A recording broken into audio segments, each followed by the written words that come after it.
നന്മമരം കാഞ്ഞങ്ങാടിന്റെ നേതൃത്വത്തിൽ നിരവധി കുടുംബങ്ങൾക്കായുള്ള പാലായി കുടിവെള്ള പദ്ധതിയുടെ ഉദ്ഘാടനം നടന്നു. 1.5 ലക്ഷം രൂപ ചെലവഴിച്ച് നടപ്പിലാക്കിയ പദ്ധതി നീലേശ്വരം നഗരസഭാ ചെയർപേഴ്സൺ ടി.വി. ശാന്ത ഉദ്ഘാടനം ചെയ്തു.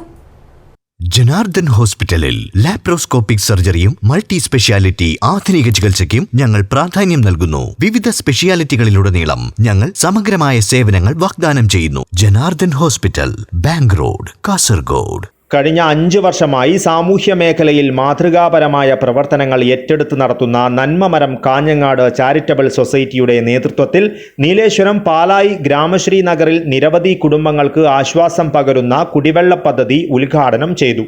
1.5 ലക്ഷം രൂപ ചിലവഴിച്ച് നടപ്പിലാക്കിയ പദ്ധതി നീലേശ്വരം നഗരസഭാ ചെയർപേഴ്സൺ ടി.വി. ശാന്ത ഉദ്ഘാടനം ചെയ്തു. നന്മമരം ചെയർമാൻ സലാം കേരള ആദ്യ കുടിവെള്ള വിതരണം ഉദ്ഘാടനം ചെയ്തു. വൈസ് പ്രസിഡന്റ് ബിബി ജോസ് അധ്യക്ഷത വഹിച്ചു.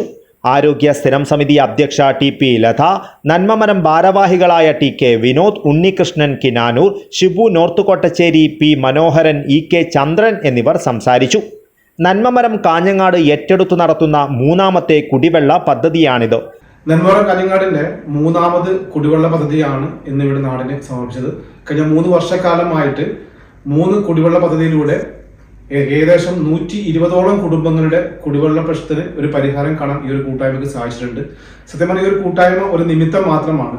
ഈ ഒരു കുടിവെള്ള പദ്ധതിക്ക് വേണ്ടിയിട്ട് വിശുദ്ധ റമദാൻ മാസത്തിൽ ഒരു പ്രവാസി സുഹൃത്താണ് നമുക്ക് ഇതിനാവശ്യമായിട്ടുള്ള സാമ്പത്തിക സ്രോതസ് ഈ ഒരു കൂട്ടായ്മയെ ഏൽപ്പിക്കുന്നത്. കഴിഞ്ഞ 3 വർഷക്കാലമായിട്ടും അത് കൃത്യമായിട്ട് ആവശ്യക്കാരിലേക്ക് എത്തിക്കാൻ വേണ്ടി ഈ ഒരു കൂട്ടായ്മക്ക് സാധിച്ചിട്ടുണ്ട്. ദിനേശ് എക്സ്പ്രസ്, രതീഷ് കുശാൽ നഗർ, രാജി മധു, ഗോകുലാനന്ദൻ മോനാച്ച, പ്രസാദ്, ബിന്ദു, മധു, മാളവിക ദിനേശ്, പുഷ്പ കൊളവയൽ എന്നിവർ പ്രവർത്തനങ്ങൾക്ക് നേതൃത്വം നൽകി. News bureau, Kasaragod.